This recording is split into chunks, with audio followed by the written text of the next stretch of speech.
Welcome to EduCasts, home of EduCasters. I want you to close your eyes for a second and think back to your own time in school. Maybe it was third grade, maybe it was high school biology, maybe it was a college elective.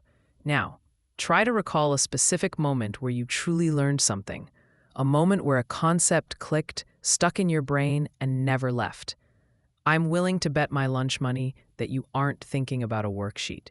You probably aren't thinking about a PowerPoint slide, and you almost certainly aren't thinking about a multiple-choice test you took on a Tuesday morning in November.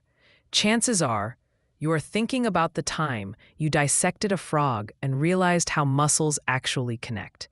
You're thinking about the time you had to build a bridge out of toothpicks and test how much weight it could hold before snapping. You're thinking about the school play, the debate team trip, or the time you shadowed a mechanic for a day. You are remembering these things because you didn't just hear about them, you lived them.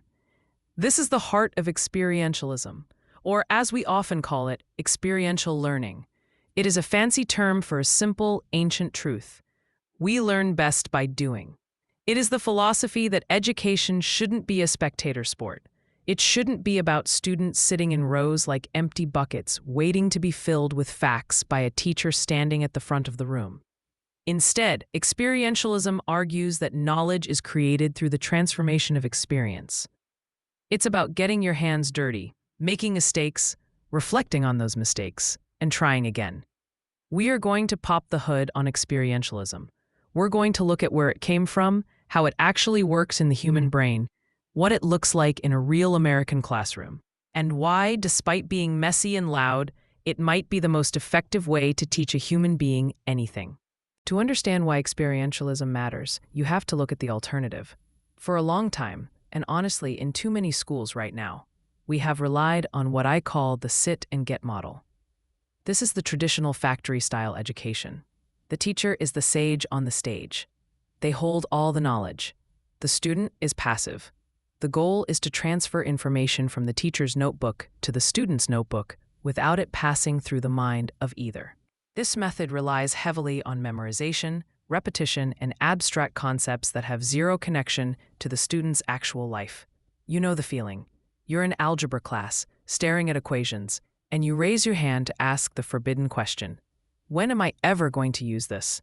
That question is the death knell of traditional education. It signifies that the student has completely disconnected the content from reality.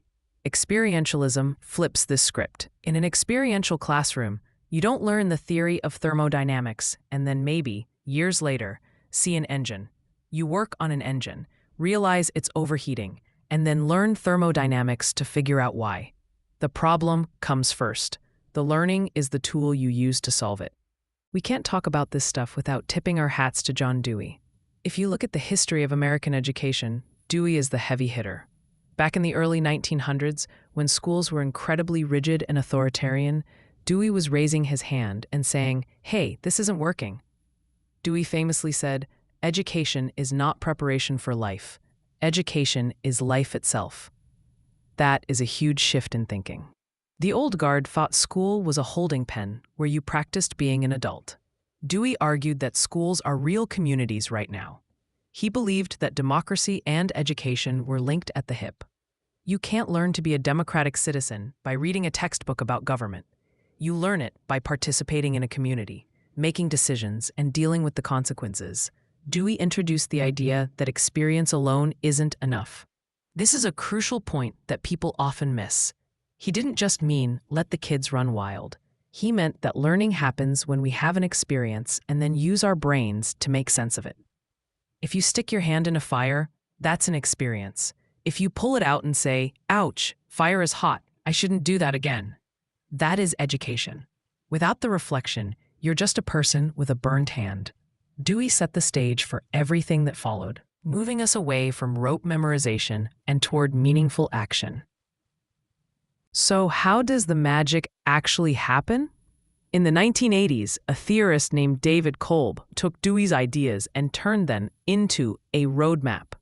He developed the experiential learning cycle. This is the gold standard for understanding how we process doing things. Cole broke learning down into 4 distinct stages. To make this stick, let's use a real-world American example: learning to grill the perfect steak. Stage 1, concrete experience, doing it. This is the hands-on part. You are in the backyard. You have the raw meat, the charcoal, and the tongs. You throw the steak on the grill. Maybe you leave it on too long. You take it off, cut into it, and realize it looks like a hockey puck. It's tough, dry, and overcooked. This is the immediate raw experience. You engaged with the world, and something happened. Stage 2, reflective observation, thinking about it. Now you are chewing on that dry steak. You aren't just eating, you're thinking. You ask yourself, what went wrong? You remember that the fire was really high. You remember you walked away to grab a drink and got distracted. You noticed the flames flaring up. You are reviewing the experience. You are looking at the data points of what just happened. Stage 3, abstract conceptualization, learning from it. This is where the light bulb turns on. You start forming a theory. You realize, okay, high heat sears the outside, but if I leave it on high heat for too long, the inside dries out before the center is cooked. You might look up a YouTube video or read a grilling blog. You formulate a new rule: sear on high, finish on low. You have turned your specific experience into a general concept or idea. Stage 4, active experimentation, planning and trying again. Next weekend, you buy another steak. This time, you have a plan. You set up a hot zone and a cool zone on the grill. You are applying your new theory to the world. You throw the steak on. This leads you right back to stage 1, concrete experience, and the cycle starts all over again. That loop, do, think, plan, do again, is how humans have learned to do everything from hunting mammoths to coding software. Experiential education tries to make that loop happen inside the classroom. Theoretical frameworks are great, but let's get down to brass tacks. What does experientialism look like in real American schools today? It's not just one thing. It wears a lot of different hats. 1. Project-based learning, PBL. This is one of the most popular forms right now. In a PBL classroom, the unit doesn't end with a project. The unit is the project. For example, instead of a geometry teacher lecturing on area and perimeter for 3 weeks, the class is tasked with designing a tiny house for a local homeless shelter. They have to draw blueprints. They have to calculate the square footage of the lumber.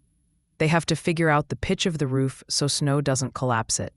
They have to present their design to a panel of actual architects. The math isn't abstract anymore. If they get the math wrong, the house falls down. The stakes are real. 2. Service learning. This goes beyond just volunteering. It connects community service to the curriculum. Imagine a civics class. Instead of just reading the Constitution, the students identify a problem in their town, say a dangerous intersection near the school.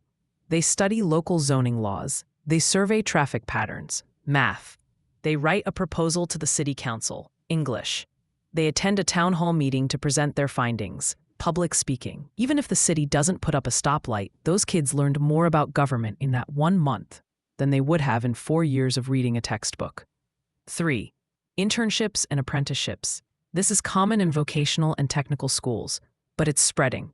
This is the shadowing model. You had a student interested in medicine. You can force them to memorize anatomy charts, or you can have them spend 2 afternoons a week volunteering at the local hospital, seeing a nurse triage a patient, smelling the antiseptic, feeling the rush of the ER.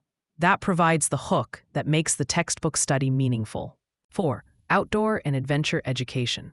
Think Outward Bound or the Scouts. This is experientialism in its purest, most rugged form. When you are hiking up a mountain with a group, you are learning leadership. When you have to set up a tent in the rain, you are learning resilience and problem solving. Nature doesn't care if you have a 4.0 GPA.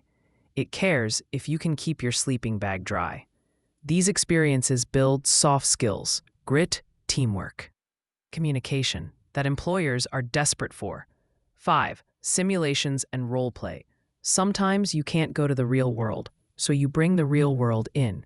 Model UN is a classic example.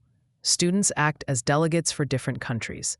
They have to research their country's actual policies, negotiate with allies, and resolve crises. It turns history and geography into a high-stakes game of poker.